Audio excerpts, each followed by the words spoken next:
Hello and welcome to this week's episode of Speaking About Speaking. And thank you for joining me, all of you that are out there listening. I'm really looking forward to your comments and your questions. So please get them coming in. And with me today, as you can see on the screen, is Gus Bhandal. Hi, Gus. Hi, a pleasure to be here. Hi, Oh, Jen. lovely to have you here. And you are a LinkedIn guru, I have to say, Sure. and a Thanks. marketing strategist. But Yes, apparently, you are also the UK's #1 LinkedIn trainer. That's correct. amazing. Mainly according to my mum. I should say Ah, mainly. I mean, only according to my mum. So, yeah, that's what I tell people. That's my LinkedIn headline. So, that's perfect because I'm the UK's #1 live stream speaking about speaking host, according to my mum. of So course, exactly. Yeah, and I would agree with it. Yeah. thank you. Thank you. Now we met through, well, strangely, we met through being at the Digital Women Live. That's the first time we met in Mm, person. I know you through lovely Ella Orr, but yeah. to see you at the Digital Women Conference was quite strange because you were the only woman. So how did Yeah. that come about? So, it's interesting because I some time ago, so Lucy Hall, who runs Digital Women and the events, etc. She runs all these fantastic events, and I literally just reached out to her and said, can I come along? I appreciate that it's Digital Women, and she said, yeah, absolutely, because obviously the focus of Digital Women and most kind of women's networking is to empower other women, but that doesn't necessarily mean at the exclusion of men, kind of thing. So Lucy said, no, everyone is welcome, as long as you understand that the ethos of the event is to make sure that we're empowering women. And I said, yeah, I get it, because I learned just as much as anybody else. So yeah, that was where we first Yeah, met. So yeah. yeah, Yeah, it was a great great. event, and there were some fabulous speakers there, Mm, including the lovely Ella Orr, as I yeah, mentioned earlier. she was fabulous. Um, yeah, and it really was all about women appearing digitally, how the world is changed in the way that we sort of use ourselves online. And we were having a Mm, brief conversation before we went live here about how people now, since the lockdown and the pandemic, when we were all kind of locked away and doing all this sort of virtual stuff, how we present ourselves now online specifically has completely changed, hasn't it? mm. How have you found that? Yeah, absolutely. I mean, it's I think it's shifted massively, and we can point back to the fact that personal branding has been around for years and years and years, and I think this is why, as the most marketers trot out the same analogies, which I'm about to as well. So, for example, Elon Musk has more followers than Tesla, and Richard Branson has more followers than Virgin, and Bill Gates has more followers than Microsoft, and it's because they are a personal brand. They their faces are more important than the companies that they run, and I think, um, particularly throughout the pandemic, what we discovered was that we wanted to see the faces behind the brands, whether it's a small company of one man band, etc., right up to the large conglomerates and global corporations. We want to feel an affinity with people, and an affinity with a business, and as the old cliche goes, people buy from people. So I think it's really, particularly throughout the pandemic, because we're sitting at home and just scrolling our phones, we want to feel an affinity. We wanted to feel part of something. So we wanted to talk to others and find out who it was. So rather than talking to the brands, we talk to people. And I think it's really, and it's really grown in the past kind of couple of years. Yeah, that's amazing. Do you know, I had never thought of it that way, that, Mm. the people behind the brand have got more followers, like Elon Musk and Richard Branson. I mean, Yeah. that's incredible, actually, when you think about it. And Yeah. that absolutely perfectly illustrates this fact that, we kind of have to step outside or in front of our brands, in front of our logos, and really kind of show up. Yes. Yeah, absolutely. I think, branding is important, and particularly, I think it's all about that trust factor. We see the reason we buy, when we go to the newsagent and pick up a can of Coca-Cola, for example, they've spent billions of dollars advertising to make sure that when we go there, we make a split-second decision because we trust the brand, we recognize the Yeah. colors and all that kind of stuff, etc. When there's a person behind the brand, or as you say, in front of the brand, then it becomes even more important, because then we feel like we're talking to that person. I know when there's a problem with my Virgin broadband and I pick up the phone, Richard Branson's not going to answer the phone. But I almost feel him kind of helping and smiling and thinking, yeah, we'll work through this and all that kind of stuff. So I think Yeah. it's really important for brands to grow behind a face.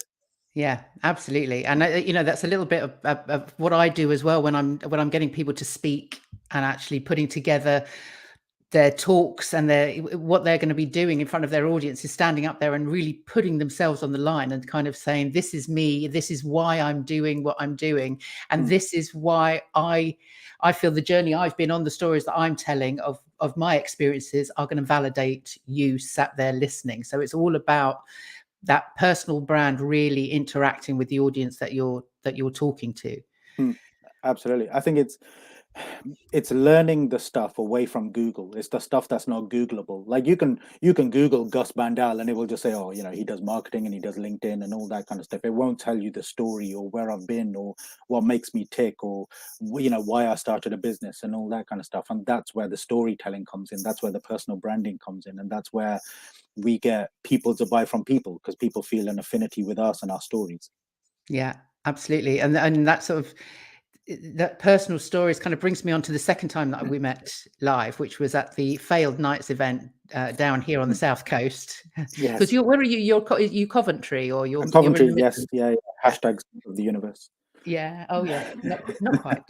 We're Anyway, down here on the south coast, and you came down to speak at the Failed Nights event, which Hmm. isn't it strange because it was all about the speakers talking about what failures they'd had Yeah. on their way to their success. Hmm. So why did you feel that was a good thing to talk about? So it was interesting because so fail nights happened before the You Are the Media Creator Day, which was Yeah. created by Mark Masters.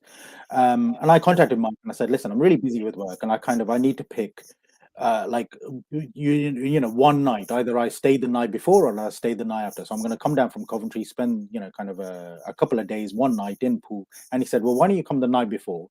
And there's going to be an event called Fail Nights, etc. And I said, oh, that sounds fabulous. And he said, I'll tell you what, why don't you let's kind of get you on the roster as well. Um, and I thought that was great. And but then he said, "You've only got 10 minutes to talk." And I said, "I've got so many failures. I could talk for a couple of hours, to be honest." But it was, um, I think, demonstrating. So failures is an interesting word because it almost sounds negative, but actually, all of our little failures and our issues and the things, our trials and tribulations that we've been through in life, have got us to where we are today. And everything that I've ever done and everything that I've ever failed in or succeeded in, etc., has led me to this moment to talk to you live online kind of thing, for example. So it's all these little steps that help us to get through life kind of thing. So I loved that event. I could have spoke for a lot longer about my life's failures, to be honest. Yeah. Well, But yeah, I've learned that there is no failure, only feedback. yeah, That's what absolutely, yeah, exactly, yeah. It's Yeah. you either win or you learn, I think, is the other Yeah, kind of absolutely.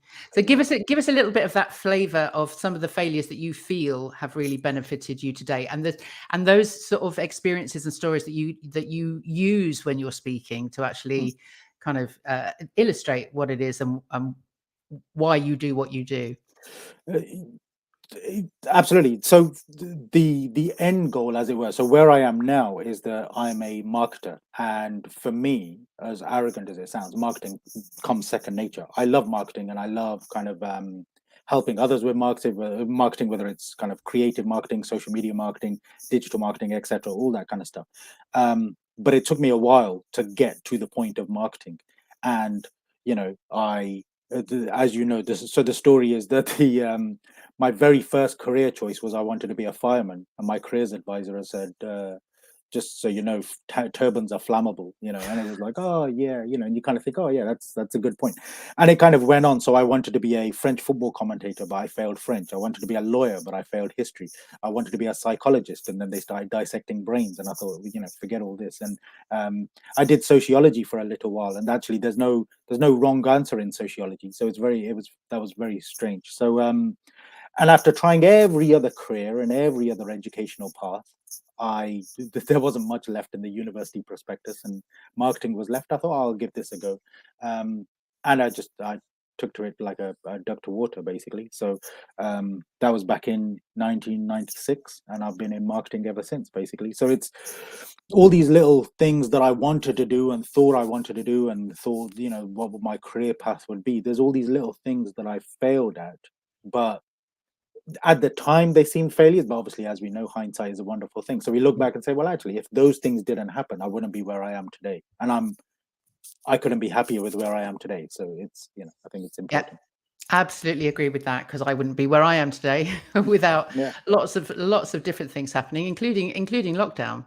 Without Mm, the pandemic and without being thrust into the online world, which I'd never really been part of before, because I'd always mm, worked in venues. I was teaching drama, basically, was what I was doing. I was teaching voice and wow. doing workshops around that. So I was always Mm, with people in a space. So we all went online, it opened up a huge world to me that I yeah. didn't know was there, really. Talking Mm, to business people, which I was only doing because I was trying to promote myself as a creative person. I didn't, the whole public speaking thing hadn't even come about then. mm, But talking to people in breakout rooms, realized that actually we all speak. Wherever you speak, you're a speaker. So yeah. especially if you're speaking for your business. So Mm, do you think, though, there's something of the marketer in everything that you do? Because sometimes I talk to people for my podcast, and it seems to me that whatever you wanted to be, like you wanted to be a fireman, mm, but whatever you wanted to be when you were sort of that kind of age, somehow there's something in that you will end up doing anyway. You yeah. can't veer off that path too far. Mm. No matter what you think, you end up coming back to it somehow. Yeah, absolutely. Arguably, we could say that I fight fires now, and I help kind of, but not, Perfect. metaphorical fires, of course.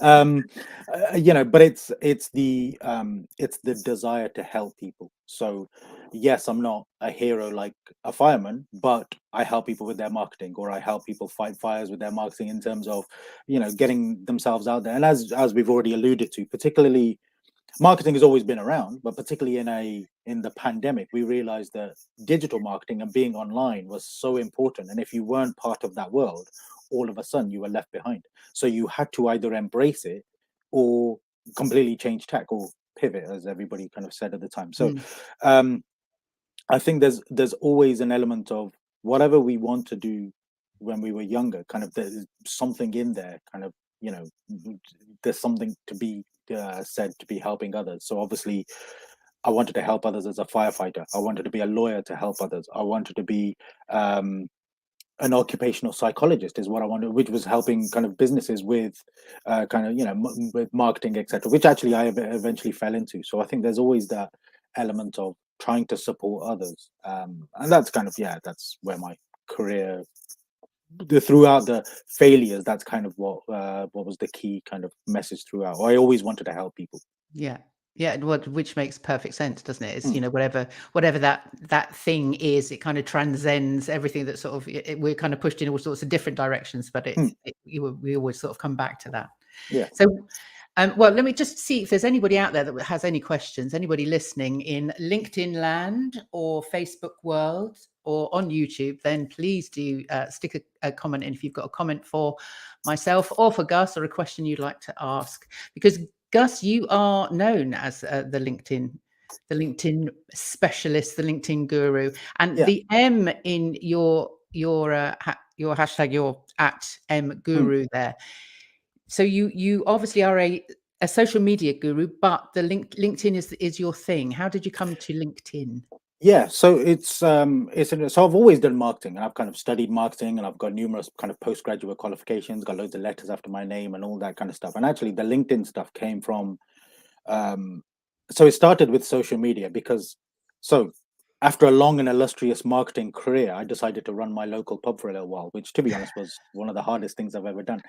But that's where I really learned about social media, because without using social media, I wouldn't get bums on seats. It's as simple as that. And actually, then I thought, oh, I could do this for other businesses. Hence, I started my own agency. Now, the LinkedIn element came around because I used to spend all day every day on it. It's where I used to get clients. It's where I kind of found clients, found my tribe, found my community, and all that kind of stuff. Um, and then I joined a membership called the Inner Hub, which is run by two ladies called Laura. So their company is called the Two Lauras. Um, and they pushed me. They're not necessarily pushed me, but whenever anybody had a LinkedIn question, they would push people to me, kind of thing. So I would obviously answer those questions, and I realized that I knew a lot more than actually I thought I did, kind of thing. And actually, that's where the LinkedIn bit came, because all of my LinkedIn teaching comes from the fact that I've implemented things myself, kind of thing. So I don't, sure, I read books or listen to other specialists and all that kind of stuff, but actually, I can teach others about what I've learned myself. So I have proof, I have numbers, I have stats, and all the rest of it that I can then help to deliver work to other people. So that's kind of where that came from. Brilliant. And we actually have a question here. Let me put this on. I haven't read it, so I'm going to put it straight on the screen. This is from Anna. Hello, Anna. Thank you for listening, watching. And you're in LinkedIn land, which is lovely. I struggle with LinkedIn because I feel it's very corporate and doesn't lend to being outside of that. What do you think? I can understand why people think that, and unfortunately, people still do think that. And and obviously, there's lots of people that say, they'll write things like, "Oh, this isn't Facebook," or whatever, etc. But one of the things, because obviously, what you do, Jackie, is help people with, for example, their personal brand and their storytelling, and making sure that they get the word out there. And I think that's where LinkedIn comes in as well. It's about us telling a story to make sure that people buy from us as opposed to somebody else. So you could go to Google tomorrow and type speaking coach or LinkedIn specialist or social media manager or whatever it may be, and there's a million pages, there's millions of people out there. But where we transcend all of that is when we get people to know us and know our story. So actually, yes, there are elements of LinkedIn that is very corporate, but actually it's where we tell stories. It's where we get people to know us, and where we become the first port of call for people. So when people think of social media or LinkedIn or Terry's chocolate oranges, they think of me, kind of thing, because that's what I talk about, and that's what I write about, etc. In 2022, for example, my three most popular posts: number one was the time I met Stephen Bartlett, number two was a testimonial I received, and number three was all about cheese and onion crisp sandwiches.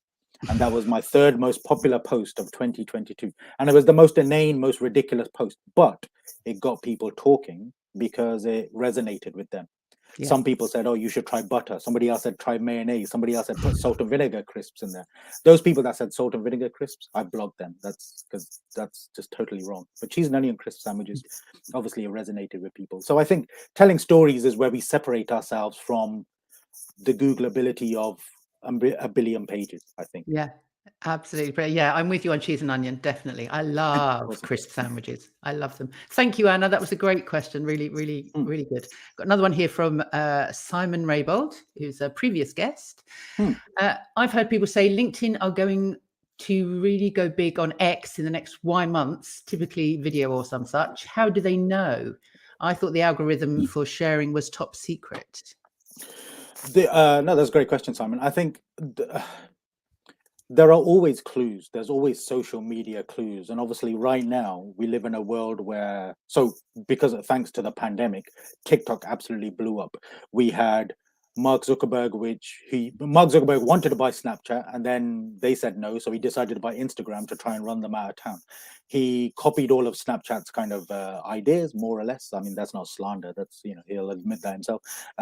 And now Instagram Reels, TikTok videos, etc. So there's always clues on other social media platforms that will help us make decisions on current platforms. So it's like, well, everybody else is going towards video, so we should do that as well, kind of thing. And obviously, we know with LinkedIn, there was like the stories feature kind of failed, and same on Twitter, for example, etc. So we can make predictions, but we never know where we're going to go in the future. But the important thing is, in the here and now, LinkedIn is still the stalwart, still the kind of the godfather of social media, kind of thing. Every other social media platform has gone through a number of iterations, whereas LinkedIn, I think, is still, sure, the content has changed, but the actual premise of the platform hasn't. And I think we can use past performance to inform future strategy.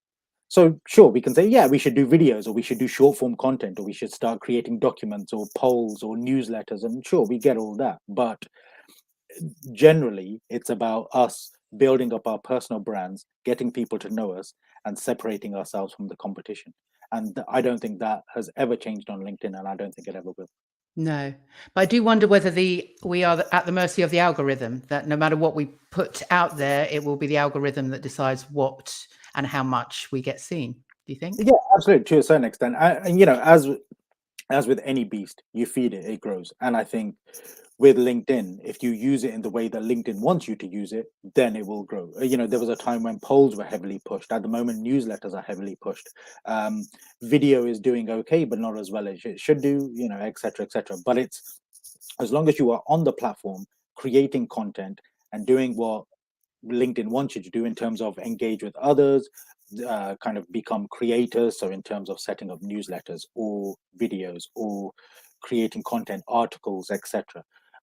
As long as you are feeding the beast, I think the algorithm will, for want of a better phrase, look after you. And I think that's the thing. But that applies to all social media. Quite frankly, if you stop using social media, the algorithm will think that you've disappeared, and then you have to build it back up and all that kind of stuff. Yeah, yeah. It baffles me. I really, Yeah. I just, My only advice is always be yourself, and just treat LinkedIn like a massive networking space. So have conversations, talk to others, treat others like you would treat them in real life, have those real-time conversations, and I think everything kind of grows from there. When you start trying to be too formulaic or too salesy or to try to be something you're not, it becomes incredibly obvious and apparent, and I think so. yeah, Always be yeah. yourself. My advice. I think that's a brilliant analogy. Looking at it as a sort of in-person networking space, I think is a really good way, because you don't just stand and talk to somebody in a networking space about your business. You talk to them about crisp sandwiches, and Yeah. there's and maybe that's a way that going back to Anna's question, we can make it less corporate, less formal, and actually be a space where we build relationships and we build trust. Yeah, absolutely. I mean, don't get me wrong. We at some point we have to sell. We have to tell people what we do for a living. Yeah, But if that's the only thing you have done, you haven't built up the cliche of the know, like, trust factor.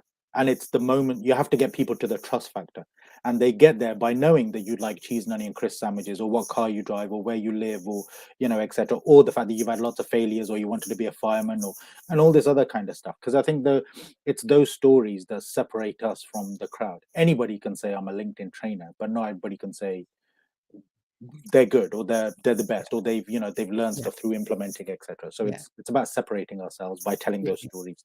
Yeah, I always say that we are our unique selling point, because Mm, there may be thousands of people do what we do, but only one does it our way, or has gotten to there because of what we've mm. experienced. So yeah, we're all at our own unique selling point. So thank you for that. That's great.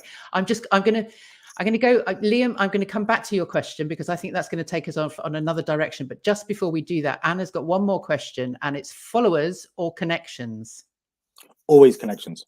Always. Always connections. Now, so we're talking about LinkedIn here specifically, but anywhere connections are always better. But on LinkedIn, one of the issues we have with LinkedIn is that a lot of people have set up what they call creator mode, and creator mode helps you to create content. For example, newsletters and articles, and going live and setting up audio rooms and all that kind of stuff.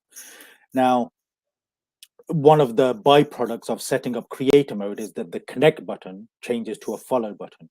And me personally, I'm not a fan of that. I'm not a fan of the follow button. As much as I'm not Martin Luther King, I'm not Gandhi, I'm not, I don't know, Barack Obama. I don't need millions of followers. What I want is a community of people that I can have two-way conversations with. So I prefer people to connect with me. And if we see LinkedIn like a networking site, you wouldn't walk into a networking room, hand out your business card, tell everybody what you do, and walk straight out, kind of thing. There's no point in having millions of followers. It's about having those two-way conversations. And that's where the trust factor grows. That's where our personal brand grows. That's where our storytelling techniques grow. So always connections. That's my advice. Fabulous. Lovely. Thank you for that. Thank you, Anna, again. Now on to Liam. I like this question from Liam. You seemed very comfortable on stage when I saw you speak at Matt's Failed Nights event. Were you confident when you first started public speaking, or did this develop over time? Over time. Liam, thank you so much. That's a very kind thing to say.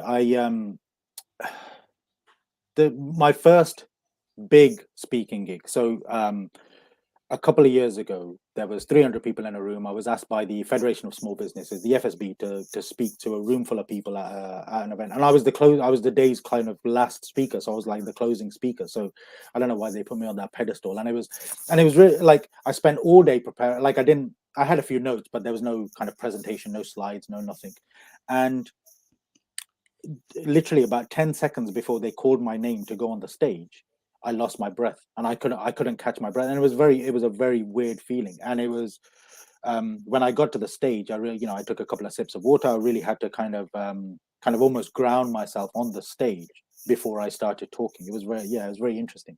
And in those early days, so to answer Liam's question, it's come with time, kind of thing. And I think it comes with a depth of knowledge of what I do for a living, and I know that I can prove everything I say, if you know what I mean. So I don't make things up. I don't just kind of say things for the sake of it. I'm not kind of overly contentious for the for the sake of kind of audience applause. I'm there to do a job, and somebody's asked me to speak for on a particular subject because they think I'm good at that subject. So I'll make sure I prepare well in advance. And I think one of the things that has changed over time is that I spend more time preparing. I never used to, because I used to think, oh, I know this subject. I'll just go on and start talking, kind of thing. And then actually, you end up probably like now, you start waffling. And so I prepare my talks well in advance and make sure that I time them, and I know exactly where the pauses are, and all that kind of stuff. And I know what I'm talking about, and I know the reader journey or the audience journey and where I'm taking them, and all that kind of stuff. So better preparation has helped me to be a better speaker. No, thanks. Well, you've just ticked every box that obviously as a speaker coach, that's exactly what so you've done the believe, because if you don't believe what you're saying, then nobody else will. So that's where you have a belief in every single point you're putting across, everything you're putting out there, is as far as you know, the absolute truth. Yeah. And then breathe. Always prepare with some breathing, because if you run out of breath, speech is breath. So if you haven't got your breath, then you've lost it already. And be prepared. So those are my 3 B's: believe, breathe, and be prepared. Ah, fabulous. Yeah, there you Yes. go. Yeah, yeah. So it's I went to an event in London last year, and there was a number of speakers, and you could easily tell the professional speakers from the speakers that are there because, quite frankly, they've paid some money or they've sponsored the event or something like that kind of thing. And the people that weren't prepared are the people that couldn't breathe. They sounded out of breath, which meant that their points weren't coming across, etc. And then they were kind of rushing through things and all that kind of stuff. So I'm definitely not a professional speaker, but what I do is, I mean, not the analogy, but the acronym of the 3 Bs. That's exactly kind of what I've learned to do over time, because the first few times I completely failed. I fell down, kind of thing. Yeah. So, that's great. Well, we've got a couple of minutes left. I can't believe this half an hour has gone so fast. That's quick. Yeah. Yeah, it's gone quickly. So tell me then, in your world, what makes a good speaker good and a bad speaker suck? So when I talk about good speakers, or when I try and emulate others, or when I listen to people and think they're great, I look at people like, this is going to sound like terrible, but I look at people like Bob Monkhouse, Dave Allen, Ramesh Ranganathan, Jack D. These people can hold audiences by telling stories. And we all remember, well, some of us may remember the 2 Ronnies and Ronnie Corbett. He used to have a moment, his soliloquy, where he just used to sit on a chair and tell a long story, which ended in a joke and all that kind of stuff. Just him and a chair and a spotlight, nothing else. And it's that, I think what makes a great speaker is somebody who kind of tells a story from start to finish. Here's the question, here's the bit that I know, here's the kind of the conclusion and the answer, and here are the next steps, kind of thing. And I think it's the storytelling journey of, here's the problem, here's how I provide the solution, and here's the kind of the next steps, if you know what I mean. So I think it's the ability to hold an audience by telling a story. one of my favorite speakers is a guy called Andrew Davis, who he's an Oh, American marketer, the guy with the orange glasses. yeah, I know I him. don't love him just because he has orange glasses, by the way, but he's probably my favorite marketer now and my favorite speaker. And yeah, it's that storytelling technique that I love, that really holds an audience. Yeah. And so a bad speaker, what makes a bad speaker suck then? Either focusing on sales, not focusing on a conclusion, not being prepared, not having the right ideas, too kind of up and down, peaks and troughs, too much all over the place, and all that kind of stuff. And I think they're really, a good speaker has to be very linear in their delivery in terms of the story that they're telling. There has to, it's why we read novels, it's why we read books, it's why we sit through box sets on Netflix and all that kind of stuff, is because there's a story to be told.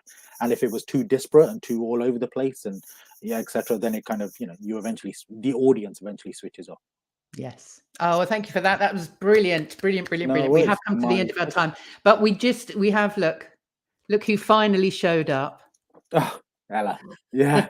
One of our favorites though. So yeah, we'll forgive you, Ella, We'll only because forgive you're so you. wonderful. Yeah. We'll forgive you. And then we have a LinkedIn user who says, this was really interesting. Thanks. Thanks. Liam says, I love Ronnie Corbett's monologues, probably a bit strange for a 7-year-old. Yeah. Simon says, Drew, heck of a chap. You'd not Yeah. believe how much prep he puts in. Yeah. Oh yeah, And absolutely. Yeah. And Ella says, love that answer, Gus, about holding an audience with a story from beginning to end, from middle to end as well. Brilliant. Well, I'm going to put up this. This is your website. So anybody wants to find out more about the M Guru, which is you, then go there and find out. But thank you so much for being here, Gus. It's been a really, really interesting and very informative half an hour. So thank you for that. It has been. No, thank you for having me. Yeah, it's been a real pleasure. Yeah. So You're more than welcome. And everybody out there listening, thank you for being here for us. It's been lovely to have all your interaction. If you're watching on the replay and you would like to ask a question or make a comment, then do. And if you have a question for Gus or myself, then we'll endeavor to get back to you. So if you're I'll watching answer it. Yeah, absolutely. Ask me anything. Yeah. Unless you're going to ask me for a kind of a 3-year marketing strategy, that I'll charge for that stuff. But yeah. But any other question, I'm happy to answer. Fabulous. Excellent. Well, goodbye, everybody. And I'm taking a 2-week break. So I'll be back in a couple of weeks. And I look forward to seeing you then. So thanks very much. Excellent. And goodbye. Thank you.